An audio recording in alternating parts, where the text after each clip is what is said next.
नमस्कार, मैं हूं जितेंद्र दीक्षित। मुंबई महानगर पालिका चुनाव के पहले महाराष्ट्र की राजनीति में जो सबसे बड़ा घटनाक्रम हुआ वो ये था कि 20 साल से दो भाइयों के बीच जो अदावत चल रही थी वो खत्म हो गई। उद्धव ठाकरे और राज ठाकरे सियासी तौर पर साल 2005 में जुदा हो गए थे, लेकिन अब फिर एक साथ आए हैं, गठबंधन में चुनाव लड़ रहे हैं मुंबई महानगर पालिका का। मेरे साथ इस वक्त मौजूद हैं महाराष्ट्र की सियासत में विपक्ष के सबसे बड़ा चेहरा उद्धव ठाकरे जी, शिवसेना उद्धव बालासाहेब ठाकरे पार्टी के प्रमुख। उद्धव जी, आपका स्वागत है।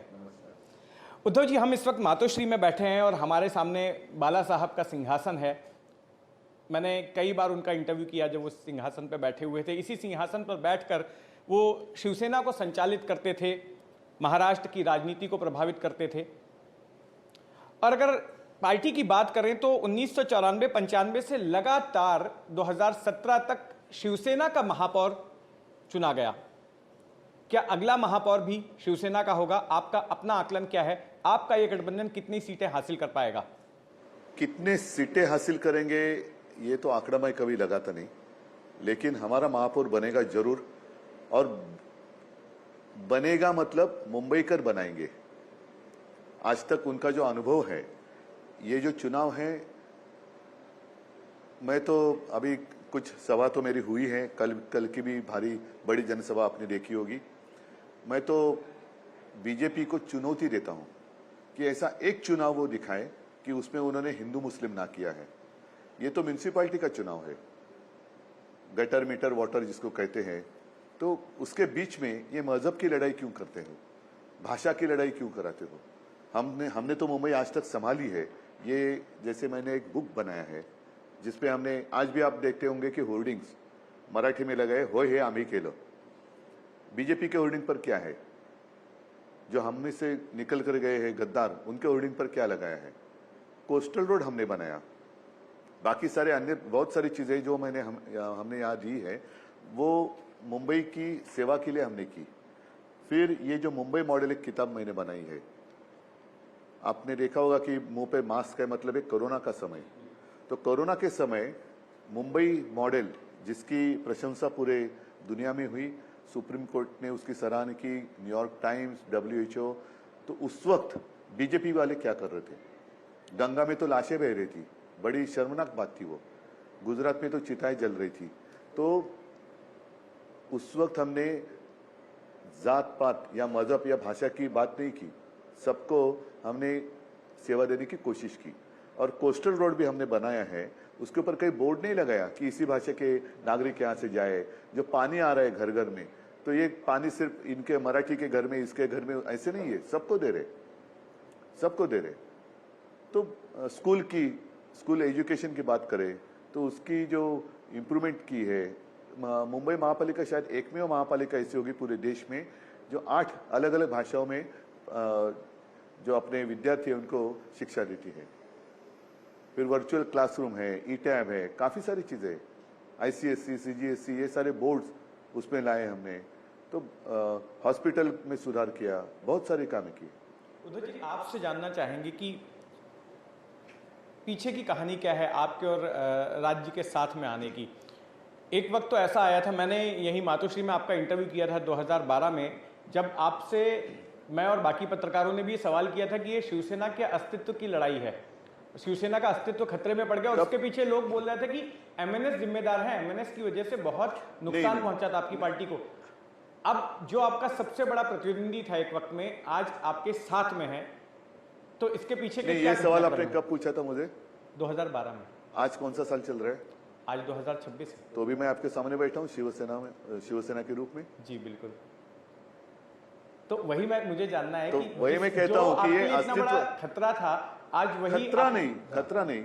राजनीति में खतरा ये बात अलग होती है, लेकिन जिस तरीके से भाजपा ने जो नीति अपनाई है वो खतरनाक है। भाजपा क्या कर रही है कि पहले दोस्त को खत्म करो, और सिर्फ मतलब वो अकेली, इसलिए मैंने उनको अमीबा कहा था। अमीबा आप जानते होंगे, एक पेशीय जीव होता है जिसमें एक ही पेशी होती है। वैसे बीजेपी अमीबा है क्योंकि बाकी अन्य सारों को वो मारना चाहते हैं। ये नीति खतरनाक है, देश के लिए खतरनाक है। और आज ना कल तख्ता पलट तो होगा, तो फिर बीजेपी की स्थिति क्या होगी? अच्छा उद्धव जी, मैंने बहुत लंबे समय से आपके सियासी करियर को देखा है। आप वो शख्स हैं जिन्होंने कि शिवसेना को एक तरह से ट्रांसफॉर्म किया। 2003 में जब आपने कमान संभाली पार्टी की, तो आपने शिवसेना की जो कट्टरपंथी छवि थी उसको बदलने की कोशिश की। आप एक सर्व समावेशक नेता के तौर पर सामने आए। आप कभी उत्तर भारतीयों के खिलाफ मुहिम नहीं चलाते थे, आपने मुसलमानों के खिलाफ भी नहीं बोला। इनफैक्ट 2019 में हमने देखा कि मुस्लिम इलाकों में बड़ी आपकी फैन फॉलोइंग हो गई, लोग आपके समर्थक बन गए। और खास करके कोविड में जब आप मुख्यमंत्री थे उस काल के दौरान भी हमने देखा कि आप जो है भाषा के आधार पर आपने कोई पक्षपात नहीं किया। यहाँ तक कि आपका जो फेसबुक पर एड्रेस होता था, आपने हिंदी भाषा में भी उत्तर भारतीयों को संबोधित किया था। तो ये जो इंक्लूसिव नेता की आपने छवि अर्जित की, आपको लगता नहीं है कि इसको एक डेंट होगा, इसको क्षति पहुंचेगी? क्योंकि आपने राज ठाकरे जैसे नेता के साथ में गठबंधन किया है जो कभी उत्तर भारतीयों के खिलाफ बोलते हैं, उनके कार्यकर्ता उत्तर भारतीयों की पिटाई करते हैं, कभी मुसलमानों के खिलाफ बोलते हैं, कभी मराठीवाद की बात करते हैं, कभी हिंदुत्ववाद की बात करते हैं। तो ये जो आपने अपनी छवि तैयार की थी, वो उनके साथ जाने से क्या उसको नुकसान नहीं पहुंचेगा? नहीं होगा। क्यों? इसलिए सारे लोग मुझे जानते हैं। और मुंबई में राज ने भी, जैसे उत्तर प्रदेश में हुआ, उत्तर प्रदेश नहीं, कई उत्तर के राज्य में 2-3 साल पहले एक नौजवान था आर्यन मिश्रा, उसको मतलब भर रास्ते पे उसके ऊपर गोली चलाई गई और उसको मारा गया। क्यों? मॉब लिंचिंग होता है। क्यों? क्योंकि वो सिर्फ बीफ ट्रांसपोर्ट कर रहा है, वो शक था उसके ऊपर, इसलिए उसको मारा गया। वैसी बात तो हमने कभी की नहीं ना। हमारा क्या कहना है, आज भी मैं आपके साथ हिंदी में बात कर रहा हूं, हमने कभी किसी भाषा का विरोध नहीं किया है। लेकिन जिस तरीके से बीजेपी, हम सारे लोग यहाँ जैसे दूध में शक्कर घुल मिलकर अच्छा एक क्या कहते हैं मिल्क शेक भी बना सकते हैं, तो उसमें नमक डाल रही है। शुरुआत किसने की? मुंबई का महापौर कौन होगा? पहले शुरुआत किसने की? क्या जरूरत थी? घाटकोपर की भाषा गुजराती होगी, हिंदी की सख्ती। अरे हम हमारे घर में रह रहे हैं, सारे लोग हमारे साथ अच्छी तरीके से रह रहे हैं, और जब भी कोई आपत्ति आती है तो हमारे शिवसैनिक कभी उसको जात पात मजहब पूछकर मदद नहीं करते। खून देने की बात होती है, रक्तदान, तो भी हम ये नहीं पूछते कि मेरा खून किसको जा रहा है।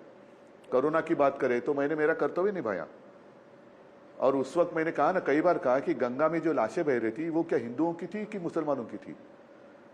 बहुत सारे परप्रांतीय मजदूर जो यहाँ आके रोजी रोटी के लिए काम करते हैं, सारे लोग अपने घर जा रहे थे। हम कह रहे थे कि भाई आप यही रहो, हम आपकी सब ये करते हैं, व्यवस्था करते हैं। तो वो लोग चले गए। वहां जाने के बाद उनको अनुभव हुआ कि अरे इससे तो मुंबई अच्छी थी। हम सिर्फ हमारा न्याय मांग रहे हैं। आज मराठी लोगों को घर नकारा जा रहा है। ऐसे एक व्यक्ति मराठी दिखाओ कि अन्य राज्यों में जाके गुंडागर्दी कर रही है। हम जो हमारे साथ घुल मिल कर रह रहे हैं उनके खिलाफ थे नहीं और रहेंगे भी नहीं। जब शिवसेना स्थापित हुई थी 60 के दशक में, और उसके बाद जो चुनाव लड़े, तब भी मराठीवाद की बात कर रही थी शिवसेना, मराठीवाद के मुद्दे पर चुनाव लड़ रही थी। आज 55 सालों के बाद में भी 2026 में भी शिवसेना उसी मुद्दे पर चुनाव लड़ रही है। वो इसलिए लगातार, देखो अगर आप बात करें तो संयुक्त महाराष्ट्र की मुझे याद दिलानी होगी आपको। उस वक्त मुंबई के ऊपर गुजरात भी अपना अधिकार मांग रहा था, और उस समय बहुत सारे मराठी, लाखों मराठी लोग सड़क पर उतर कर आए थे, और बहुत बड़ा आंदोलन हुआ, 3-4 साल चला।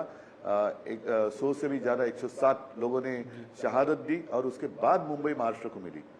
तब से लेके आज तक गुजरात, मतलब पूरा गुजरात नहीं, कुछ गुजरात के लोग हैं, जैसे आज जो ऊपर दिल्ली में 2 बैठे हैं, उनकी नजर मुंबई पर है। मुंबई के ऊपर वो कब्जा करना चाहते हैं। मुंबई पूरी की पूरी अदानी के मुंह में डालना चाहते हैं, इसलिए हम उनके खिलाफ है। हम गुजरातियों के खिलाफ नहीं है। हमारा मुंबई का सारा जितना कारोबार था वो गुजरात लेके गए। मनमोहन सिंह जी ने आर्थिक केंद्र, इकोनॉमिक सेंटर दिया था, वो भी वो गुजरात लेके चले गए। तो हम ऐसे बैठे कैसे रहेंगे? हमारे घर में घुसकर आप हमारे ऊपर अन्याय करेंगे, अत्याचार करेंगे, तो कौन चुप बैठेगा? हमारा जो झगड़ा है सिर्फ उन्हीं लोगों के साथ है। और इसीलिए आपने देखा होगा कि ये जो मुंबई मॉडल में बार बार दिखा रहा हूं, ये जो बाकी सारे जो काम हमने किए, कोस्टल रोड बनाया हमने, किसके लिए बनाया? हॉस्पिटल्स बनाए, एजुकेशन का स्टैंडर्ड ऑफ एजुकेशन हमने अच्छा किया। हर मतलब वहाँ हिंदू जाते हैं, मराठी जाते हैं। हिंदू मतलब अब देवेंद्र फडणवीस हिंदू और मराठी में भेद करने लगे। जब मैं कहता हूं कि मराठी महापौर बनेगा, वो कहते हिंदू बनेगा। इसका मतलब यही है, जो हमारी लड़ाई है इसी मानसिकता के साथ है। तो देवेंद्र फडणवीस मराठी मानुस, उसको वो हिंदू नहीं मानते। लेकिन मराठी भाषी मुसलमान भी तो हैं, कोंकण में कोंकणी मुस्लिम हैं। अभी एक तो मराठी गुजराती भी बोलने वाले मुसलमान हैं। जिसने मुंबई में उस वक्त गोली चलाई थी, वो मोरारजी देसाई भी तो हिंदू थे।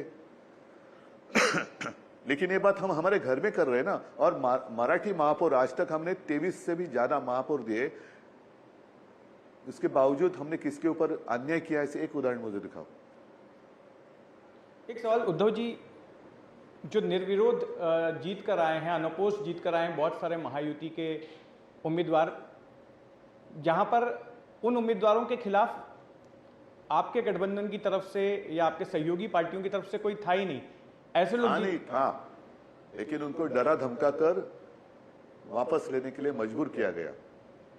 और अपने मुंबई में कुलाबा, वहां तो लड़ रहे लोग, वहां लड़ रहे। और वहां एक जो महिला है, उन्होंने शिकायत की है कि राहुल नार्वेकर, उन्होंने डरा धमका कर उनको पीछे लेने के लिए मजबूर करने की कोशिश की। तो क्या ये डेमोक्रेसी है? उद्धव जी, अच्छा एक सवाल बताइए। एक चर्चा सियासी गलियारों में हो रही है कि राज ठाकरे जी के साथ आपका जो गठबंधन है, ये कितना टिकाऊ रहने वाला है? सियासी गठबंधन, परिवार के तो रिश्ते हैं ही, लेकिन क्योंकि मतलब क्या है सवाल इसलिए, हमारा 25 साल से भाजपा के साथ गठबंधन था, तो उन्होंने तोड़ा था, वो हमने नहीं तोड़ा। जब हम दो भाई साथ में नहीं थे तो आप ही ने 2012 में सवाल पूछा था। आज हम इकट्ठा है, तो आगे की क्यों आपको चिंता हो रही है? क्योंकि सियासी गलियारों में ऐसी चर्चा है कि कहीं बीजेपी की ओर से एमएनएस को विपक्षी खेमे में बतौर ट्रोजन हॉर्स तो नहीं भेजा गया कि कल को चुनाव नतीजे आने के बाद उनको अगर संख्या बल में कमी नजर आती है, तो अगर राज ठाकरे जी के पास ऐसे आंकड़े हैं तो साथ में लेकर वो अपना। तो बीजेपी में जितने सारे कांग्रेसी गए हैं, कांग्रेस युक्त भाजपा बनी है, क्या वो ट्रोजन हॉर्स नहीं हो सकते? कल जब अगर वो मोदी जी के सत्ता को कुछ हो जाएगा तो सारे के सारे बाल निकल जाएंगे, फिर बीजेपी वाले सारे रास्ते पे आएंगे। बीजेपी में असली लोग रहे कहां अब? असली तो है ही नहीं अभी, सब बाहर के लोग उन्होंने लिए। और जब उनका ऊपर का एक पोल हिल जाएगा तो पूरा उनका इमला जो बंगला है वो। उद्धव जी, सवाल तो बहुत सारे हैं, समय हमारे पास सीमित है। एक आखिरी सवाल आपसे पूछना चाहता हूं कि महायुति में तो गठबंधन हो गया, हालांकि उनका भी एक दल जो है घटक दल अलग चुनाव लड़ रहा है, अजीत पवार की पार्टी यहां पर, लेकिन महाविकास आघाड़ी में क्या हो गया कि बात नहीं बन पाई? आप अलग, शरद पवार जी की एनसीपी अलग, कांग्रेस अलग। महाविकास आघाड़ी इस चुनाव के दरमियान मुंबई में नहीं हुई। शरद पवार जी की राष्ट्रवादी हमारे साथ है। महाविकास आघाड़ी बिना बने हम उसके बावजूद भी एक दूसरे की आलोचना नहीं कर रहे। महायुति होने के बावजूद वो एक दूसरे की आलोचना कर रही है। तो किस तरीके से देखते हो आप इस चीज को? के अपने मायने निकाले जा सकते हैं। उद्धव जी, आपने हमें समय दिया, इसके लिए बहुत बहुत धन्यवाद। आपको चुनाव के लिए शुभकामनाएं। धन्यवाद। जय हिंद, जय महाराष्ट्र।